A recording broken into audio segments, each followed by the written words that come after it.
Okay, we're up to Ayin Gimel Amud Beis. We are making our way through Masechah Shabbos. We're up to a much easier parak than the last one.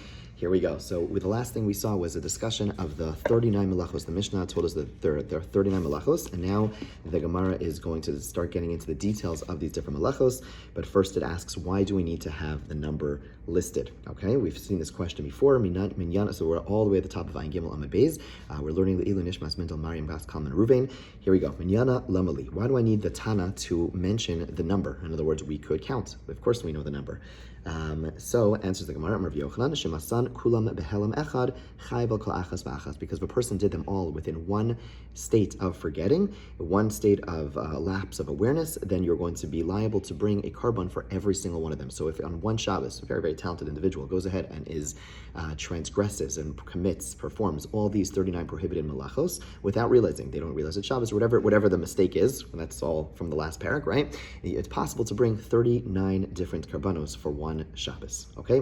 However, if I did, there are avos. The avos are the 39 primary categories. There are things which are considered tolados. They are the offshoots of those primary categories. If I do a tolada of the av, then I'm still only going to bring one carbon. Okay, so that's the important principle over here. You have avos, there are 39 different major categories, and if you perform each one of those, you're obligated to bring a carbon for each one. But if you do an av and its tolada, you do the primary malacha and its offshoot of a malacha, we'll see examples of that today, then you're only going to bring one, since it's all under that general heading. Okay, so each general, the maximum carbonos you could bring on one Shabbos is 39. Okay, here we go. So the Gemara says, so the Mishnah quotes the Gemara, the Gemara quotes the Mishnah. The Mishnah said, sowing and plowing. And the Gemara asks a very good question. Michde, let's see. Michrav karve beresha. First, you plow, right? Why does it say sowing and plowing? Sowing is when you put the seeds in. Plowing is when you soften the ground. Shouldn't it say plowing and then sowing? Why does it say sowing and plowing? Listen, choresh v'hadar listen zorea. Let it first say again plowing, then let's say sowing. So answer the Gemara. Tana be'Eretz Yisrael kai.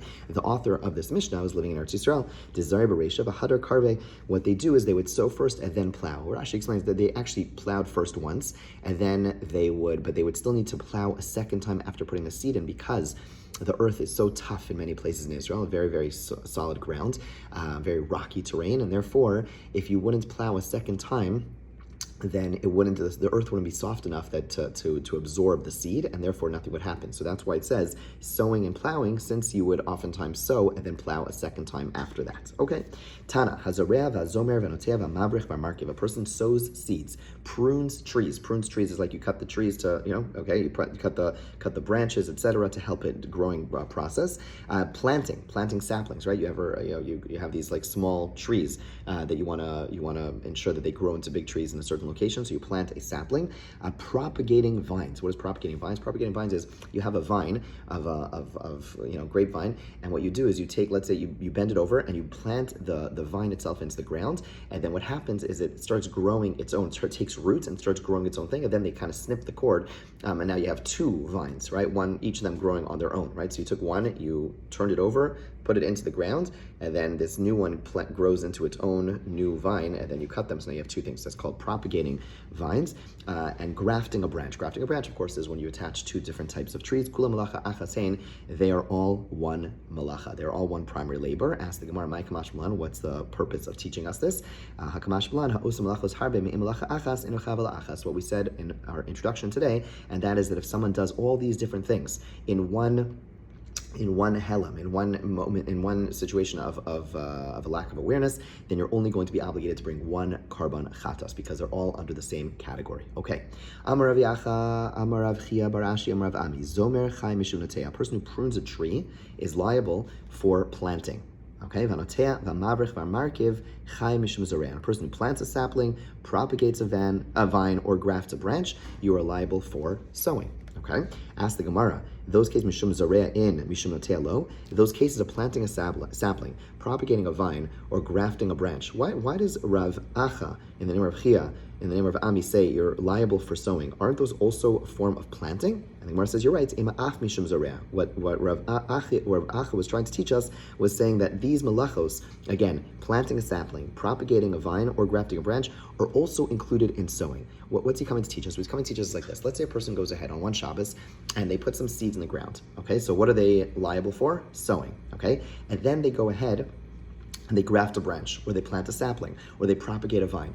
So what Rav Ach is trying to teach us is that since these malachos are also considered sowing, therefore if I sowed already, or if I sow on the same Shabbos, I'm only going to bring one carbon because it's included in that.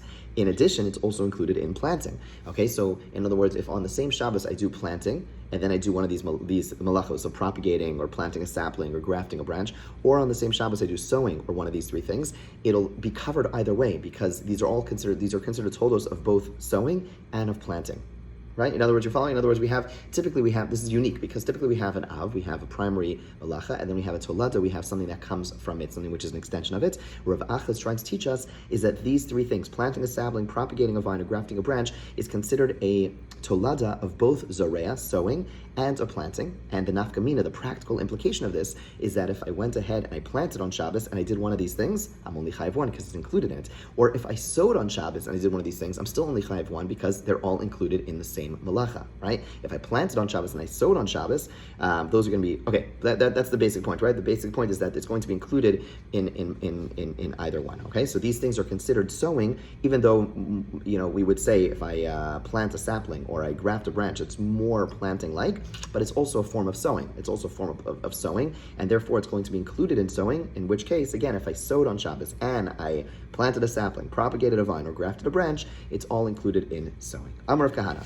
Zomer v'tzarech le'etzim. The person prunes a vine and also needs the wood for fuel. Okay, so here it's interesting. You have a person doing one action, but there's two functions for this action. They're pruning a vine. Again, they're cutting away at this vine. This vine has wood, and they're doing it for the vine's sake, but they're also doing it to get the wood, right? It's like two birds and one stone, right? They want to prune the vine so the vine will grow well, and they need wood because they want to make a fire. So chayv shtaim, achas mishum kotzer, achas mishum noteah. One, because of reaping. Anytime you take an item that is attached to the ground and you cut it off, that's called reaping. And the other, because of planting, because you are pruning a vine, and that's included in planting. Rav Yosef, hayman de katal aspasta. Someone who cuts aspasta. Aspasta is a type of growth which is used for animal fodder. Chayv shtaim, you're also going to be obligated to chatas offerings if you did so by mistake. Achas mishum kotzer. One, because of reaping, because again, you want to get this aspasta off, so you're reaping it, you're taking it because you want it, you're going to feed it to your animals. Achas mishum noteah. Another one for planting, because in cutting it, it actually helps the growth process. Okay, so one action, you're going to be chayiv two karbanos. Amar Abaye, similar case, hayman de kaniv silka, person who cuts beets. So beets also, when you cut the beets, they grow again. Okay, so in other words, cutting the beets is a form of pruning, but you're also going to eat the beets. So chayiv shtaim achas mishum kotzer. One, because of reaping, because you're going to go ahead and you're going to eat them, so you're reaping the fruits, in this case the beets, for your own purpose. Achas mishum noteah. And the other, because of planting, because by cutting off the beets, it actually helps the planting process. V'achorish. Now Mishnah, the next malacha that we're quoting in the Mishnah, isn't this Gemara a lot easier than the last parak, right? Okay. V'achorish, a person who plows. Tana, hachorish, v'achofer, v'achoretz, a person who plows, or a person who digs a hole. What's the difference between plowing and digging a hole? Plowing, you use a plow. Digging a hole, you use like a shovel, or you make a furrow. They're all one malacha. Okay, so again, what is the significance of teaching that statement, saying they're all one malacha? Meaning, if you do all three in one helim, in one situation of forgetfulness, in one lapse of awareness, you're only going to be chayiv one, since they're all considered one malacha. Rav Sheshes, haisala gavshushes unitala. Gavshushes unitala. A person has a small mound and removes it. Okay, so you have a small mound on the floor and you remove it. Babayis chayiv mishum bona. So if this mound is in your house, keep in mind they had dirt floors. Many of these people had dirt floors in the ancient world. So if you have a mound on the floor and you pull it out, you're chai mishum bona. You're chai because of building. Why are you building? Because your floor had a bump, and now you took the mound away, and now you have a flat floor. So you enhanced your house, you built. And if you do it outdoors, chai mishum choresh, that's a form of plowing, because now that you remove this gush, you remove this gavshushis, you took this small mound of dirt, now the earth under it is ready to be, it's a form of plowing, because now the earth under it is ready to be plowed. Amar v'abba, hachofer guma b'shabbos v'netzarech el lafar. A person digs a hole in the floor of their house, but does not need the hole. They're not building a hole so they could store their, potatoes. Rather, they're digging the hole because they need earth. For whatever reason, they need earth so they could cover whatever. They need earth, okay? So they're not doing it for the hole, they're doing it for the earth. Pater leha, says Rav Abba, you are going to be exempt. Not that it's permitted, it would seem, but you are exempt. Vafilu Rabbi Yehuda, and this is true even according to Rabbi Yehuda. Which Rabbi Yehuda? Amar malacha she'ein tzrich legufa chayav aleha. Okay, so Rabbi Yehuda normally holds the following idea, that a malacha, which is not needed for its primary purpose, or a defined purpose, you are he holds you're still going to be chayiv. So what's the case? The case is like this. The classic example given is a scenario where you have a corpse, someone dies on Shabbos, and you do not want, and you don't want the corpse to be in the house. So what do? You remove the corpse from the house. Now, why are you doing that? Why are you moving that corpse from the house? Is it that you want the corpse to be outside, or you just don't want the corpse to be inside? Right? See the difference? Right? So if the idea is that you want the corpse to be outside, which is not this case, because you just don't want it to be here. Meaning, remember how Masechah Shabbos began it to have the guy holding the piece of bread, and I give the bread to the ani outside, right? There, I want the bread to be outside. So that's malacha shetzricha legufa. I'm doing it for its intended purpose. The malacha is moving objects to for enhanced purpose. So so I have something and I want that thing to be somewhere else. So that's a classic case of a malacha, and I bring my item outside. But sometimes I have an item, it's not that I want it outside, I just don't want it here. So the Chachamim say you're pater in that case. That's called a malacha she'ena tzricha legufa. Whereas Rabbi Yehuda says no, you're going to be chayav. You're going to be chayav. But over here, so maybe over here also, I'm digging the hole. Now I don't care about the hole. Right? I care about the earth that comes out of it. So maybe Rabbi Yehuda, who normally holds a malacha she'ena tzricha legufa, he holds you are obligated for. Maybe here too he will hold you're obligated for. The Gemara says no. Hani mila misakin. Hai mekalkelhu. When does he say that halacha? When does he say that you're going to be chayav from malacha she'ena tzricha legufa? That is when it actually is fixing, when it's doing something positive. So, for example, in the case of bringing the corpse outside, there's a constructive act, even though the act is not one where I'm doing it for the intended purpose of I want this item to be outside, but at the end of the day, there's something constructive because it's accomplishing something positive. Whereas over here, I'm ruining my house. If I start digging in my house and I don't need that hole, all I want is that earth, Rabbi Yehuda would agree over here, since it's destructive, that's not going to be something that he would say you're chayav for. Okay, let's go further. V'hakotzer, reaping, tana, hakotzer, habotzer, v'hagozer, v'hamosek, v'oreh.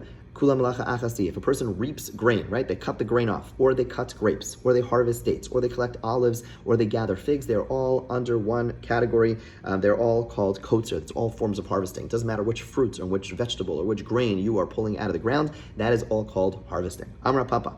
Rapapa now gives an example of reaping. We'll see a debated example. Haiman deshada pisa ladikla. Person takes some earth and they throw it against a palm tree, va'atar tamre, and dates fall down. Okay, Chayiv Shtaim, you're going to be obligated for two. Why two? Achas mishum tolish. One, you are separating. There's something called separating, which you're separating the fruit from the tree. V'achas mishum mefarik, and one for extracting. What is extracting over here? This is Machlokas Rashi Tosfos. We're going to go with Tosfos' approach. Tosfos says the mefarik over here is that the dates had like a little bit of a shell and or like a film, and basically when they fall to the ground, the shell would come off, and therefore there is something called mefarik. We're going to get into more details about what mefarik is. Rav Ashi Amar, he disagrees. He says ein derech plisha b'kach ve'ein derech prika b'kach.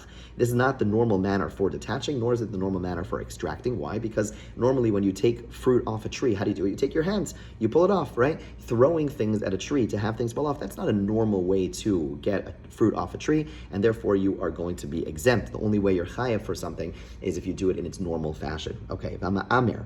There is a malacha called gathering together. What is included in gathering together? Amarava Haiman dechanif milcha mi milchasa. A person who gathers salt from saltages, right? So we don't have saltages too much in where we live, but basically you have places where, we spoke about this earlier in the Gemara, where they would, next to a body of water that was salty, they would have like a little area for the water to go into, and then they would allow the water to evaporate, and what will be left is salt. So a person goes ahead and start gathering the salt from those saltages. Chai mishum amer, you'd be chayav for gathering together. By amar, ain't more el b'gdulei karka. He says no. Gathering only applies to items that grow from the ground. Salt does not grow from the ground, and therefore is not included in this malacha.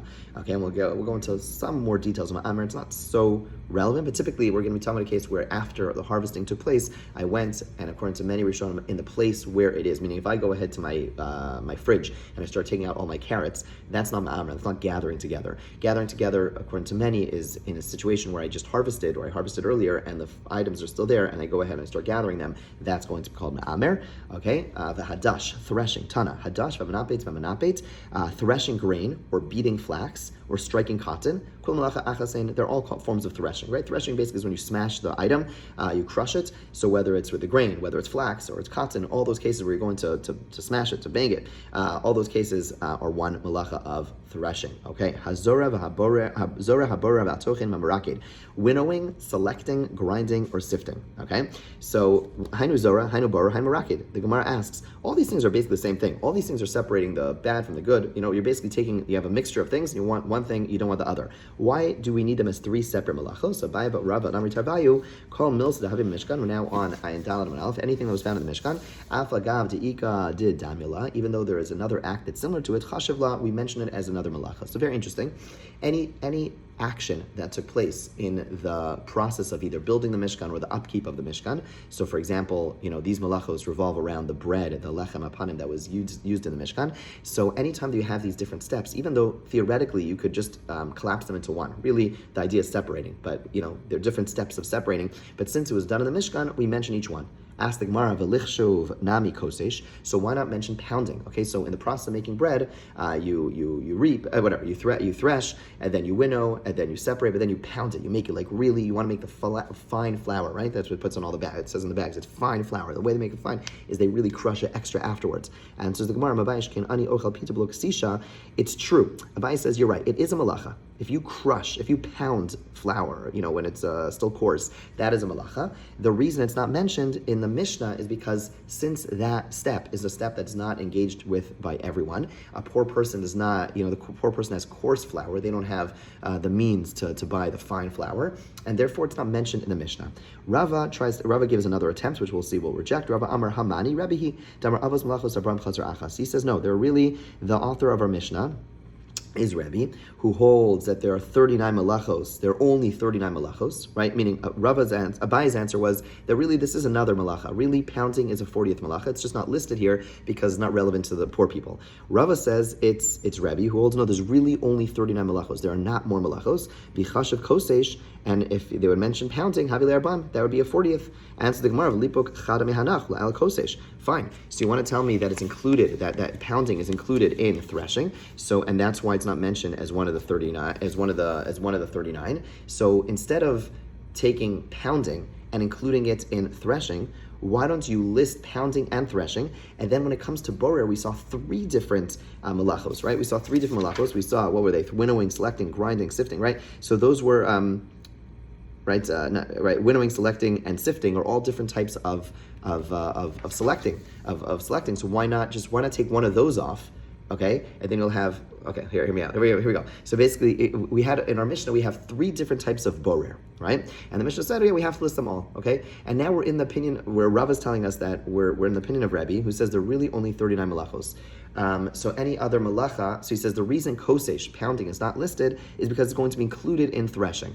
Okay, but then the Gemara asks, so why not just go ahead and remove one of the selecting options? So now there'll be two selecting options, okay, listed as two av malachos, okay, and then one of the third one will just be included in one of those other two, and then we'll have two threshing options, threshing and pounding. Right? If you want to tell me the answer to this question is that the author is Rebbe, and therefore we can't have 40 malachos, we need to have 39. Okay, so you want to collapse some into some, so why do you collapse into threshing and only have one of threshing, and you don't collapse it all into selecting and you have three selecting? Make it even. Have two selectings and two threshings and you still have 39. The Gemara says you're right. No good answer. Take out one of those types of selecting and include pounding instead. And the Gemara says you're right. The better answer is that of Abaye, that really ksisha, that pounding is its own independent malacha. It's just not listed in the Mishnah because our Mishnah wants to list things which are relevant to all, not just the wealthy, but also to the poor. Have a great day.